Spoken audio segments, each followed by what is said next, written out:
अस्सलाम वालेकुम students, welcome back to my channel Shifas academy. तो आज जो है इस वीडियो में हम डिस्कस करेंगे डायनामिक्स चैप्टर को, क्लास 11 के चैप्टर। इससे पहले हम काइनेमेटिक्स को डिस्कस कर चुके हैं, ठीक है। तो जो हमारी एंट्री टेस्ट प्रिपरेशन सीरीज़ थी उसको हम कंटिन्यू करेंगे। एमसीक्यूज जो है वो चैप्टर डायनामिक्स के सबसे पहले एमसीक्यूज को, Newton's first law of motion is also known as, Newton's का जो पहला कानून है उसको हम और क्या कहते हैं, मोमेंटम, इनर्शिया, एक्सिलरेशन या फिर ग्रेविटेशन। साथ ही साथ जो है हम इस एमसीक्यूज को हाईलाइट भी करते जाएंगे। इसको हम थोड़ा फास्ट पेस में करेंगे क्योंकि जो है टाइम बहुत ही शॉर्ट है, ठीक है। तो इसको हम दूसरा कहते हैं लॉ ऑफ इनर्शिया, ठीक है। इसको लॉ ऑफ इनर्शिया कहते हैं। एमसीक्यूज 1 का option B is correct. The tendency of a body to resist a change in its state of motion, body की टेंडेंसी होती है कि उसको रेजिस्ट करती है अपनी स्टेट को चेंज करने, स्टेट ऑफ मोशन को चेंज करने पर, जिसको हम क्या कहते हैं, मोमेंटम, फोर्स, इनर्शिया या इम्पल्स। तो इसका करेक्ट ऑप्शन है ऑप्शन सी, इनर्शिया, ठीक है। ये इनर्शिया की डेफिनेशन भी है। विच quantity is measure of translational inertia, इसमें से कौन सी क्वांटिटी जो है मेजर होती है ट्रांसलेशनल इनर्शिया में, वेलोसिटी, मास, एक्सीलरेशन या फिर फोर्स। उसका करेक्ट ऑप्शन है option B, mass. Newton second law establish the relation between, Newton का जो दूसरा कानून है उसमें किस दो पर जो किन चीज़ों का जो है वो रिलेशनशिप है, force, mass, acceleration, mass, velocity, distance, energy, power, time, pressure, volume या फिर टेम्परेचर। तो इसका करेक्ट ऑप्शन है ऑप्शन ए। किस तरह से, A is directly proportional to F upon M, ठीक है। Force, mass, acceleration. According to Newton second law, Newton के दूसरे कानून के हिसाब से the net force acting on a body equal to, जो नेट फोर्स होती है जो बॉडी पर एक्ट करती है वो किसके बराबर होती है, M V, M A, M upon A, V upon A, ठीक है। तो फोर्स किसके बराबर होती है, मतलब फोर्स जो है वो directly proportional to M V होती है, एम ए होती है, एम अपॉन ए होती है या वी अपॉन ए होती है। तो इसका करेक्ट ऑप्शन है हमारे पास स्टडी का option B, F is equals to M A होता है, ठीक है। ओके, तो 5 kg ऑब्जेक्ट है, 5 kg का ऑब्जेक्ट है, एक्सपीरियंस और नेट फोर्स जो कि फोर्स जो है एक्सपीरियंस कर रहा है 20 न्यूटन्स की, उसकी एक्सेलरेशन कितनी होगी। सिंपल है, हम इसको इस फॉर्मूले से भी कर सकते हैं। मालूम क्या करना है, एक्सेलरेशन करनी है, एफ इक्वल्स टू, एक मिनट, F equals to M A का फॉर्मूला जो है उसके हिसाब से अगर हम ए को निकालना चाहते हैं तो हम क्या करेंगे, ए इक्वल्स टू फॉर्मूला बनेगा एफ अपॉन एम, ठीक है। तो इस हिसाब से जो है A equals to F upon M के हिसाब से फोर्स जो है वो हमारे पास 20 है, डिवाइड कर देंगे हम 5 से तो आंसर आ जाएगा हमारा 4। Option B is correct. If the net force acting on a object is double, अगर नेट फोर्स जो है एक ऑब्जेक्ट पर जो एक्ट कर रही है उसको हम डबल कर दें जबकि उसका मास रिमेन्स कांस्टेंट, ठीक है, तो इसकी एक्सीलरेशन कितनी होगी। अच्छा, तो इसको जो है हम हमें पता है इज डायरेक्टली प्रोपोर्शनल या equals to F upon M होता है, ठीक है। अगर मास कांस्टेंट रखेंगे, ठीक है, और एक्सीलरे फोर्स जो है उसको हम डबल कर रहे हैं तो एक्सीलरेशन भी कितनी हो जाएगी, ऑब्वियसली एक्सीलरेशन भी हमारी हो जाएगी डबल, क्योंकि डायरेक्टली प्रोपोर्शनल का रिलेशनशिप है। If the same force is apply to object of mass 2 kg and 4 kg, एक सेम फोर्स है जो कि अप्लाई हो रही है दो ऑब्जेक्ट के मासेस 2 kg और 4 kg पर, the acceleration of the 2 kg object compare with the 4 kg object is, तो एक्सीलरेशन जो है 2 kg ऑब्जेक्ट की अगर हम कंपेयर करें 4 kg ऑब्जेक्ट की कितनी होगी। अच्छा, तो जो है हमें पता है एक्सीलरेशन जो है वो इन्वर्सली प्रोपोर्शनल होता है मास के, ठीक है, जितना मास ज़्यादा होगा एक्सीलरेशन उतनी ही कम होगी। तो अगर जो है 2 kg ऑब्जेक्ट और, अच्छा जो है 2 kg और 4 kg का है, the acceleration of 2 kg object, 2 kg के ऑब्जेक्ट की एक्सीलरेशन कितनी हो जाएगी, डबल हो जाएगी 4 kg ऑब्जेक्ट से। Newton third law state that the action and the reaction force, action और रिएक्शन फोर्स क्या होते हैं, act on the same body in the same direction, act and are equal in opposite and act on different bodies, have unequal magnitude, always cancel each other. इसका correct option है option B, दोनों equal और opposite होते हैं लेकिन different bodies पर।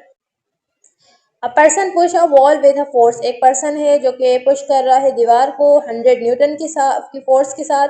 The wall exert on the person, जो wall exert कर रही है और पर्सन पर क्या, कितनी force, no force, 50 newton force, 100 newton force in opposite direction, 200 newton force in the same direction. तो इसका करेक्ट ऑप्शन है ऑप्शन सी, 100 न्यूटन की ही फोर्स लेकिन अपोजिट डायरेक्शन के अंदर।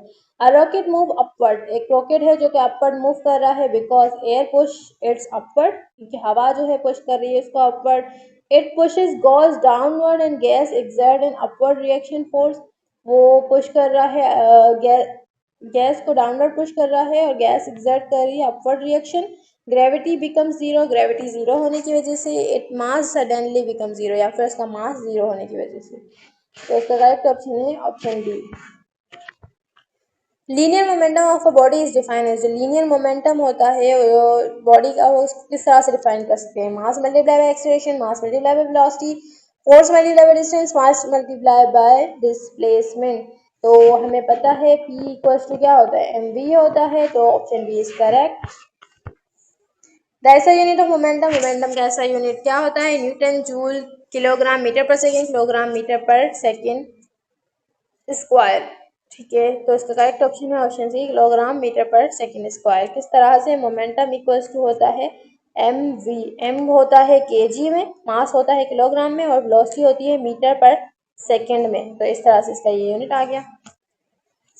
अ बॉडी ऑफ मास 4 kg, एक बॉडी है जिसका मास 4 kg है, move with velocity of 5 metre per second square, move कर रही है 5 मीटर पर सेकेंड स्क्वायर की 5 मीटर पर सेकेंड की वेलोसिटी के साथ।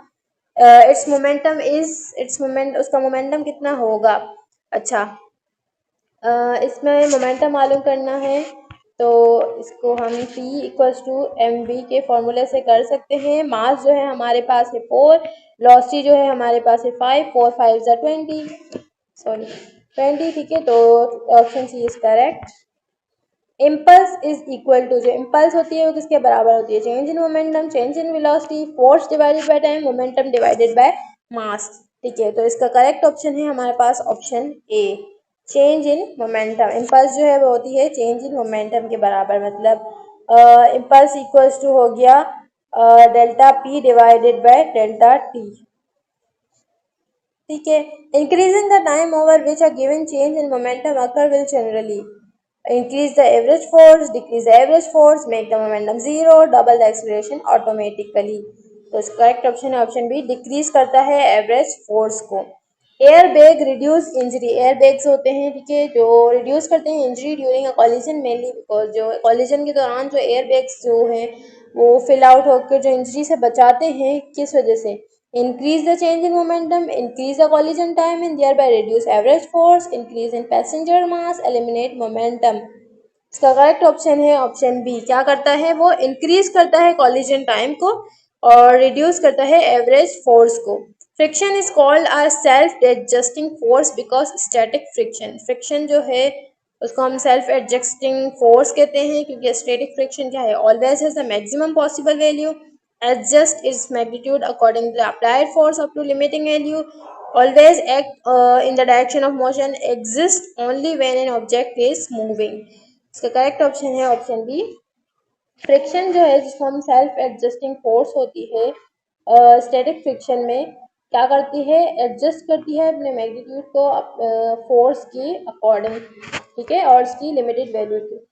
A block remain at rest on a rough horizontal surface while a small horizontal force is applied. The frictional force is, एक block है जो कि रेस्ट पर है रफ हॉरिजॉन्टल सरफेस पर, वाइल जो है हम स्मॉल हॉरिजॉन्टल फोर्स अप्लाई कर, हम इस पर फोर्स अप्लाई कर रहे हैं, तो फ्रिक्शनल फोर्स क्या होगी, zero, equal and opposite to the applied force within limiting value, always greater than the applied force, equal to the wait.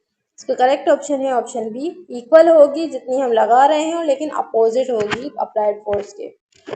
The maximum value of static friction कितनी होगी, maximum value जो होती है static friction उसको हम क्या कहते हैं, rolling friction, limiting friction, viscous force या फिर काइनेटिक एनर्जी। तो इसका करेक्ट ऑप्शन है ऑप्शन बी, लिमिटिंग फ्रिक्शन इसको हम कहते हैं।